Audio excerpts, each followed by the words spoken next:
एक बार जोर से पूरे दिल से भारत माता का जयकारा लगाएंगे। सब लोग मुट्ठी बंद करेंगे, हाथ ऊपर करेंगे और पूरे दिल से बोलेंगे, भारत माता की, भारत माता की, इनकलाब, इनकलाब, वंदे वंदे।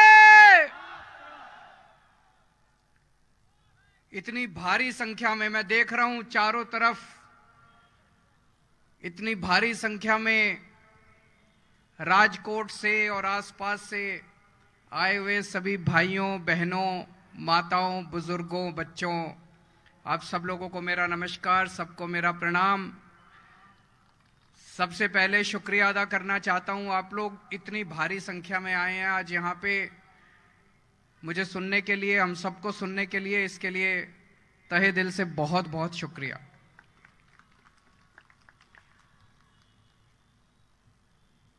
आजकल गुजरात के गांव-गांव के अंदर, घर-घर के अंदर आम आदमी पार्टी की चर्चा हो रही है। पिछले 2-3 महीनों में मेरा भी कई बार आना हुआ। हमारे कार्यकर्ता भी गांव-गांव में जा रहे हैं, घर-घर में जा रहे हैं। चारों तरफ आम आदमी पार्टी की चर्चा है। मुझे दिल्ली के लोग खूब प्यार करते हैं, पंजाब के लोग खूब प्यार करते हैं और मुझे बेहद खुशी कि अब गुजरात के लोग भी मुझे खूब प्यार करने लगे हैं। इस प्यार, इस विश्वास, इस सम्मान, इसके लिए मैं आपका बहुत बहुत आभारी हूं। मैं दिल्ली में रहता हूं, गुजरात के कई लोग मुझसे मिलने के लिए आते हैं। गुजरात में आता हूं, यहां भी ढेरों लोग मुझसे मिलने के लिए आते हैं, अपनी समस्याएं लेके आते हैं, गुजरात के बारे में चर्चा करते हैं। एक बूढ़ी अम्मा आई, आके मुझे धीरे से कान में बोलती है, बेटा अयोध्या के बारे में सुना है? मैंने कहा अयोध्या जानता हूं अम्मा, वही अयोध्या ना जहां पे श्री रामचंद्र जी का जन्म हुआ था? बोली हां वही अयोध्या। बोली बेटा गए हो वहां पे? मैंने कहा गया हूं, बहुत सुकून मिलता है, राम जन्मभूमि पे जाके बहुत सुकून मिलता है। बोली बेटा मैं बहुत गरीब हूं, गुजरात के एक कोने में एक गांव में रहती हूं, मेरा बड़ा मन है अयोध्या जाने का। मैंने कहा अम्मा आपको अयोध्या जरूर भेजेंगे, एसी ट्रेन से भेजेंगे, एसी होटल में ठहराएंगे, गुजरात के एक एक बुजुर्ग और एक एक माता को हम अयोध्या जी रामचंद्र जी के दर्शन कराएंगे। एक ही विनती है मां, मैंने कहा मां भगवान से प्रार्थना करो कि गुजरात में आम आदमी पार्टी की ईमानदार सरकार बने। मैंने उनको बताया दिल्ली के अंदर हमारी एक योजना है, मुख्यमंत्री तीर्थ यात्रा योजना। उस योजना में हम दिल्ली के बुजुर्गों को मुफ्त में तीर्थ यात्रा कराते हैं।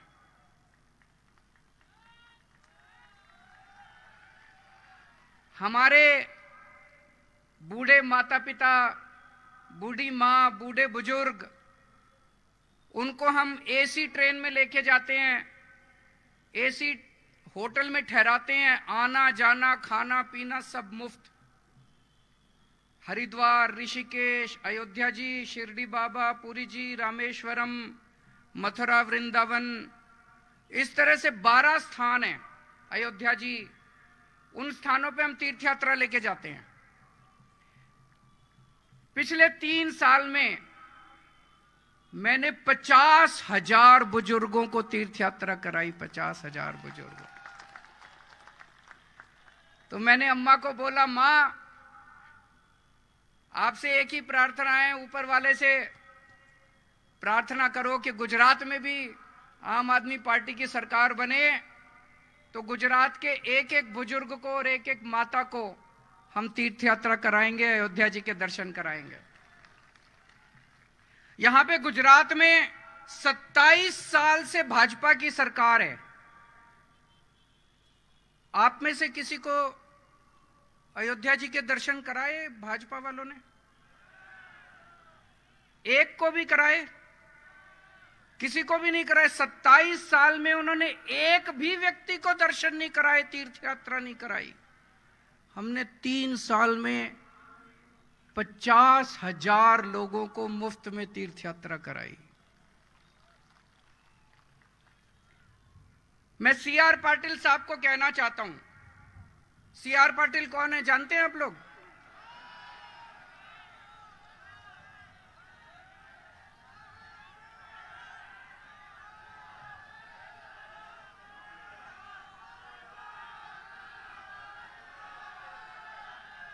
सीआर पाटिल गुजरात के भारतीय जनता पार्टी के अध्यक्ष हैं। ऐसा कहा जाता है, मुझे नहीं पता, लोग कहते हैं कि मुख्यमंत्री कोई भी बने, सरकार तो सीआर पाटिल ही चलाते हैं। ऐसा लोग कहते हैं, मुझे नहीं पता ऐसा है क्या कि सरकार तो सीआर पाटिल ही चलाते हैं। मैं पाटिल साहब को कहना चाहता हूं, पाटिल साहब आपने तो 27 साल में एक भी गुजरात के आदमी को तीर्थ यात्रा नहीं कराई। आम आदमी पार्टी की सरकार बन गई तो अगले 5 साल के अंदर गुजरात के सारी माताओं को और सारे बुजुर्गों को तीर्थ यात्रा करा देंगे।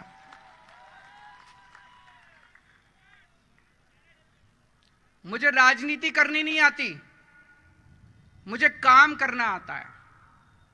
एक और मेरे पास गुजरात के बहुत गरीब एक किसी कंपनी में चपरासी का काम करते हैं, एक व्यक्ति आए मेरे पास मिलने के लिए।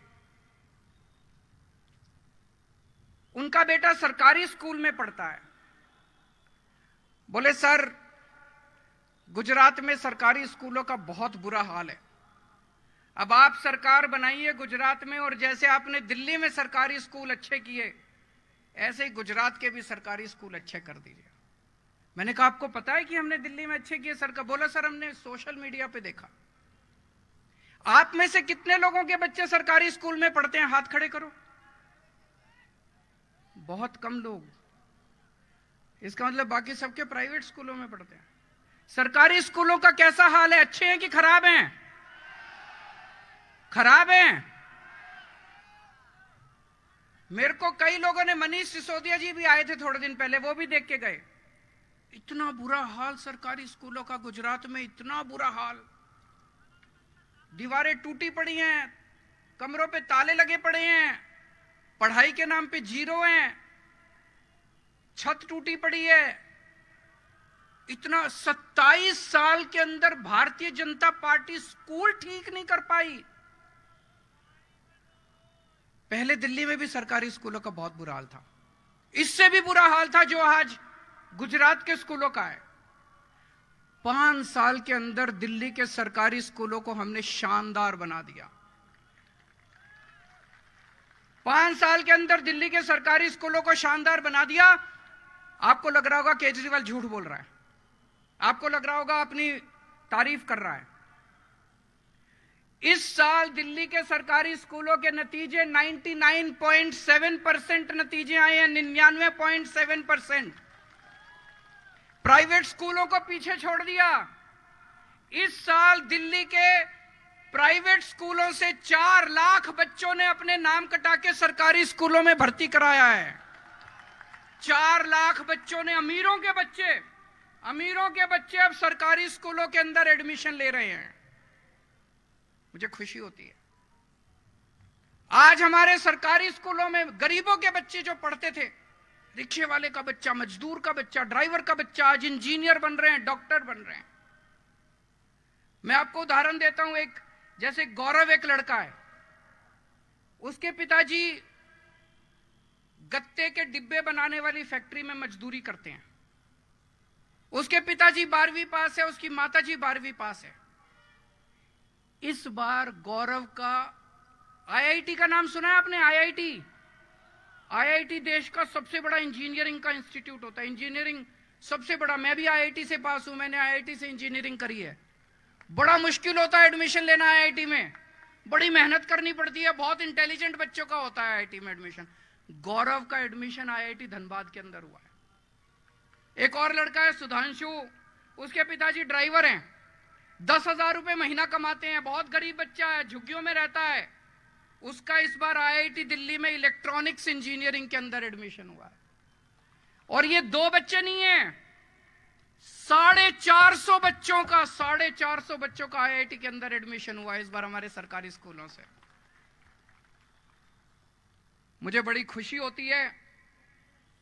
मैं ये पूछना चाहता हूं कि अगर हमने 5 साल के अंदर दिल्ली के सरकारी स्कूलों का इतना शानदार इंतजाम कर दिया, 5 साल के अंदर अगर गरीबों के बच्चों को हमने भविष्य दिया है, तो 27 साल के अंदर भारतीय जनता पार्टी ने गुजरात के स्कूलों को ठीक क्यों नहीं किया? 27 साल के अंदर भारतीय जनता पार्टी ने गुजरात के सरकारी स्कूलों को ठीक क्यों नहीं किया? क्योंकि उनकी इच्छा ही नहीं थी ठीक करने की, वो कभी करना ही नहीं चाहते थे। भारतीय जनता पार्टी कभी स्कूल ठीक नहीं करना चाहती थी, वो कभी सत्ता में स्कूल ठीक करने के लिए नहीं आए, वो केवल लूटने के लिए आए थे। 27 साल से गुजरात को लूट रहे हैं, 27 साल से गुजरात को लूट रहे हैं, वो केवल और केवल लूटने के लिए आते हैं। दोस्तों, मैं भी आप ही की तरह आम आदमी हूं। आज से 8-10 साल पहले तक मेरे को कोई नहीं जानता था, कोई नहीं जानता था अरविंद केजरीवाल कौन है। ये तो ऊपर वाले की पता नहीं क्या कृपा हुई कि जनता का इतना प्यार, इतनी मोहब्बत मिली, इतनी बड़ी जिम्मेदारी मिली। दिल्ली के अंदर हमने 5 साल के अंदर स्कूल ठीक कर दिए। अब मेरे को लगता है यार पूरे देश के स्कूल ठीक हो सकते हैं। इन पार्टियों ने धोखा दिया इस देश के लोगों को, इन सारी पार्टियों ने मिलकर धोखा दिया इस देश के लोगों को। मैंने कसम खाई है कि इस देश के एक एक बच्चे को अच्छी से अच्छी शिक्षा दिला के रहूंगा, चाहे गरीब का बच्चा हो चाहे अमीर का बच्चा हो। मुझे दिल्ली के लोगों ने मौका दिया, अब पंजाब के लोगों ने मौका दिया, आज गुजरात के लोगों से कहता हूं एक मौका देके देखो। आपके बच्चों को अच्छी शिक्षा देने की जिम्मेदारी मेरी, आपके बच्चों को अच्छा रोजगार देने की जिम्मेदारी मेरी। कोई पार्टी आके आपको अच्छे स्कूल के नाम पे वोट नहीं मांगेगी। केजरीवाल आपसे स्कूल और अस्पताल के नाम पे वोट मांग रहा है। मैं करके आया हूं दिल्ली में, पंजाब के अंदर भी कर रहे हैं हम लोग। यहां पे प्राइवेट स्कूल में किस किस के बच्चे पढ़ते हैं, जरा हाथ खड़े करें। सबके बच्चे प्राइवेट स्कूलों में पढ़ते हैं। ये प्राइवेट स्कूल वालों ने, मैं सब सारे प्राइवेट स्कूल खराब नहीं होते, पर अक्सर कई प्राइवेट स्कूल वाले गुंडागर्दी करते हैं कि नहीं करते? अनाप शनाप फीस बढ़ाते हैं कि नहीं बढ़ाते? कभी कहते हैं लाइब्रेरी फीस, कभी कहते हैं पिकनिक फीस, कभी कहते हैं डेवलपमेंट फीस, और अनाप शनाप फीस बढ़ाते रहते हैं। एक हर आदमी चाहता है मेरे बच्चों का भविष्य बनना चाहिए, हर आदमी चाहता है मैं अच्छी से अच्छी शिक्षा दूं। दिल्ली जैसे सरकारी स्कूल हर जगह नहीं है। आदमी अपने बच्चों को पेट काट के प्राइवेट स्कूल में पढ़ाता है। दिल्ली के अंदर हमने पिछले 7 साल से प्राइवेट स्कूलों को फीस नहीं बढ़ाने दी, एक नए पैसे की फीस नहीं बढ़ाने दी। जिस जिस स्कूल ने फीस बढ़ाने की हिम्मत करी, उस स्कूल को सरकार ने टेक ओवर कर लिया। मैं पूछता हूं कि अगर दिल्ली के अंदर हम प्राइवेट स्कूलों को ठीक कर सकते हैं, तो 27 साल में भारतीय जनता पार्टी नहीं कर सकती क्या? कर तो सकती थी। मिले हुए हैं इनके साथ, मिले हुए हैं कि नहीं मिले हुए? मिले हुए हैं इनके साथ। भारतीय जनता पार्टी अमीरों की पार्टी है। अमीरों के लिए बड़े बड़े स्कूल बना देंगे, महंगे महंगे स्कूल बना देंगे, शानदार स्कूल बना देंगे। मैं सीआर पाटिल जी से पूछना चाहता हूं, 27 साल में आपने गरीबों के लिए कितने स्कूल बनाए? मैं सीआर पाटिल जी से पूछना चाहता हूं, अपने आम आदमी और मिडिल क्लास वालों के लिए कितने स्कूल बनाए? स्कूल बंद करते जा रहे हैं, गरीबों के स्कूल बंद करते जा रहे हैं। कितने स्कूल बंद कर दिए इन्होंने? 6000 स्कूल बंद कर दिए इन लोगों ने पिछले कुछ दिनों में। गरीबों के स्कूल बंद करते जा रहे हो, अमीरों के स्कूल खुलते जा रहे हैं। अभी मैं देख रहा था, सीआर पाटिल जी कह रहे थे केजरीवाल ठग है। सुना आपने? एक भाषण में के बोले एक दिल्ली से महाठग आता है, केजरीवाल ठग है। मैं आपसे पूछना चाहता हूं, मैं ठग हूं?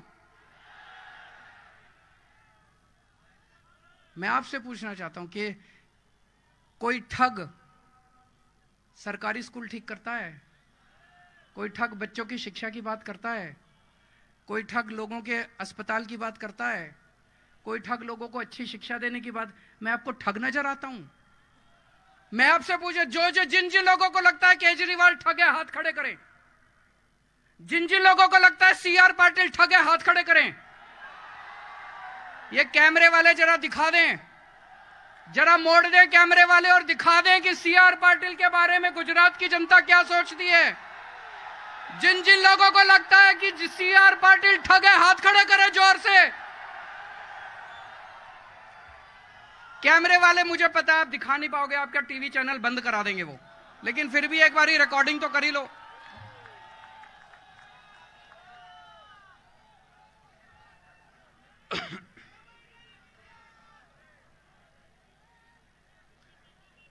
सीआर पाटिल जी कहते हैं केजरीवाल आतंकवादी है।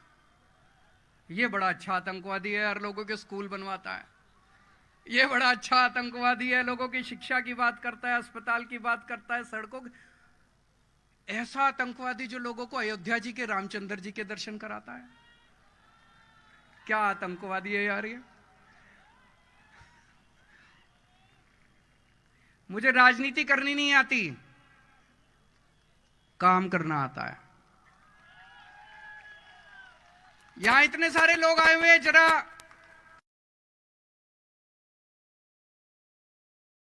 हाथ खड़े कर दें। मेरे को एक और आदमी मिला, बोला जी एक बिजली का, मैं एक छोटे से घर में रहता हूं, एक ट्यूबलाइट, एक बल्ब, एक पंखा, एक आज छोटी छोटी, बोला 4000 रुपए महीने का बिल आता है मेरा। 4000 रुपए। आपको पता है दिल्ली में बिजली फ्री मिलती है? किस किस को पता है कि दिल्ली में बिजली फ्री मिलती है?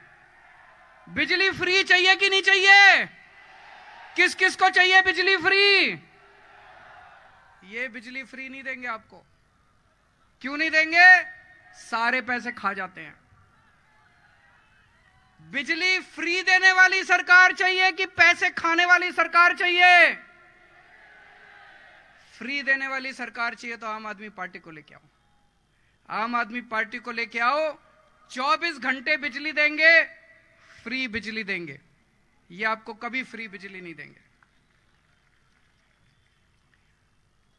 आजकल महंगाई इतनी ज्यादा हो गई, घर में कोई बीमार हो जाए, भगवान ना करे किसी के घर में कोई बीमार हो, भगवान सबको सुखी रखे, स्वस्थ रखे, लेकिन अगर घर में कोई बीमार हो जाए, थोड़ी सी बड़ी बीमारी हो जाए, कैंसर हो जाए, हार्ट अटैक हो जाए, ब्रेन स्ट्रोक हो जाए, इतना महंगा इलाज हो गया, इतना महंगा इलाज हो गया, जमीन बिक जाती है, जायदाद बिक जाती है, जेवर बिक जाते हैं, सारी जमा पूंजी सब बिक जाती है, आदमी बर्बाद हो जाता है। और कई लोगों को तो आत्महत्या करनी पड़ती है। दिल्ली में हमने 2 करोड़ लोग दिल्ली के हैं, दिल्ली के 2 करोड़ लोगों का सारा इलाज मुफ्त कर दिया हम लोगों ने। किसी को छोटा सा बुखार हो, उसका इलाज भी मुफ्त।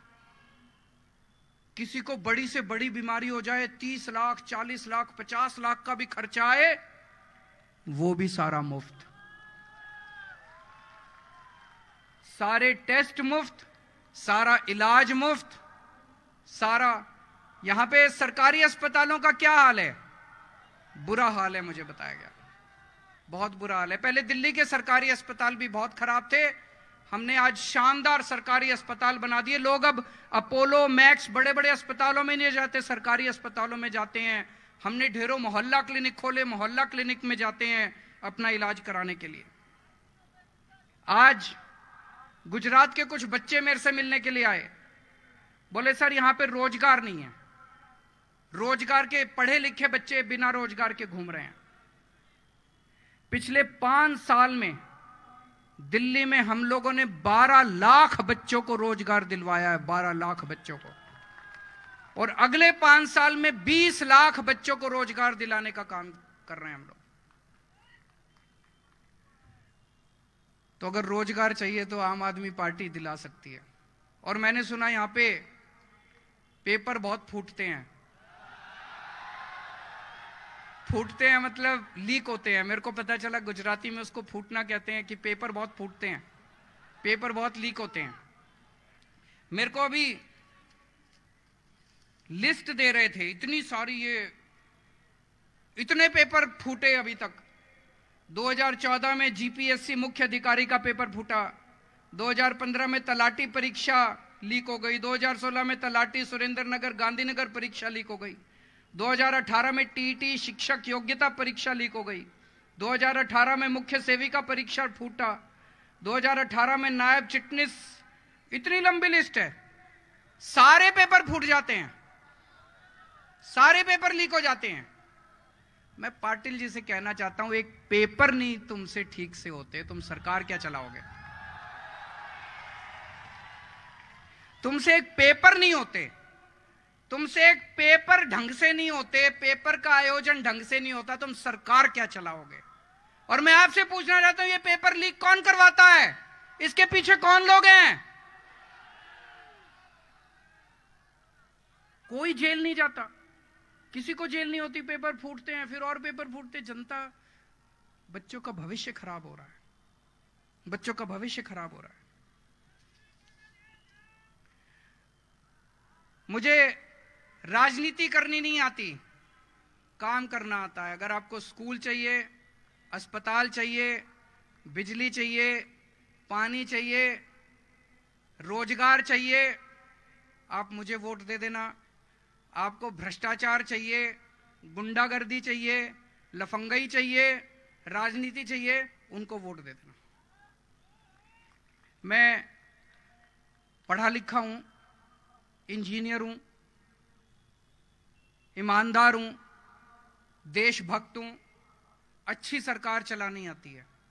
आम आदमी पार्टी शरीफों की पार्टी है, ईमानदार लोगों की पार्टी है, देशभक्त लोगों की पार्टी है। इनको अहंकार बहुत हो गया है बीजेपी वालों को। 27 साल हो गए, इनको लगता है अब इनकी सरकार कोई नहीं ला सकता। मेरी आप सब लोगों से विनती है, कम से कम इनका अहंकार तोड़ने के लिए एक बार, इस बार आम आदमी पार्टी को वोट दे दीजिए। अगर हम अच्छा काम ना करें तो अगली बार आप इनको वोट दे देना।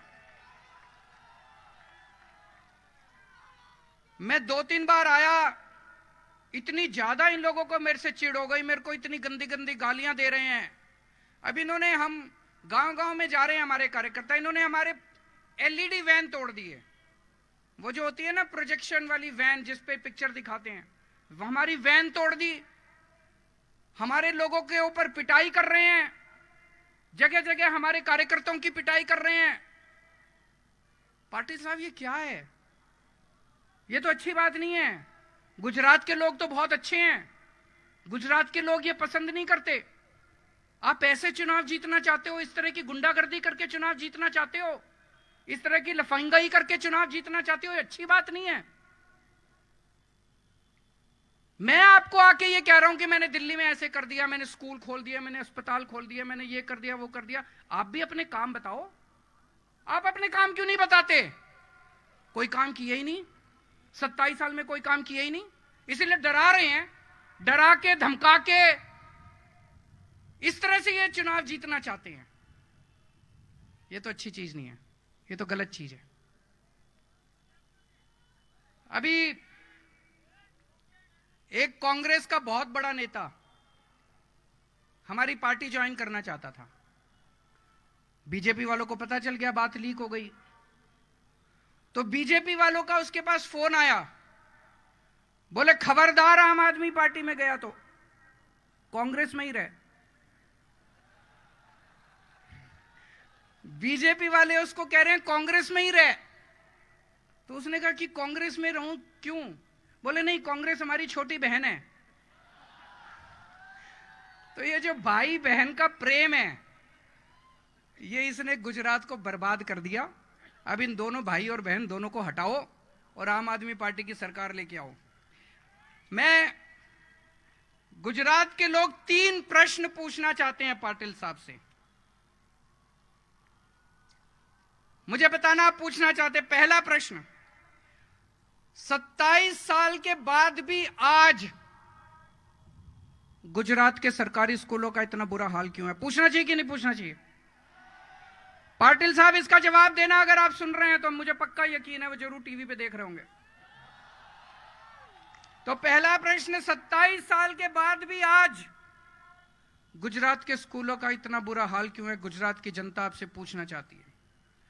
दूसरा, सारे पेपर फूटते क्यों हैं?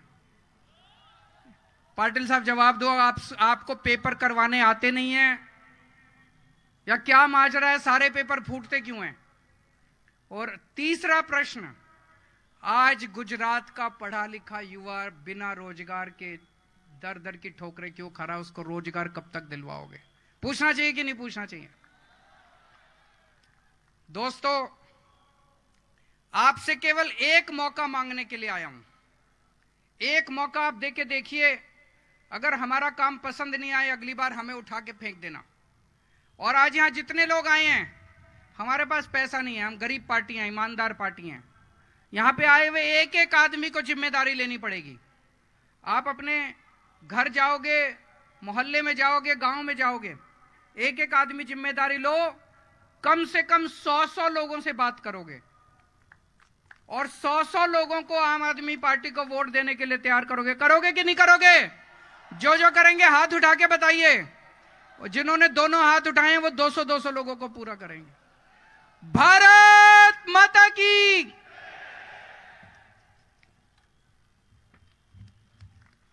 खूब खूब आभार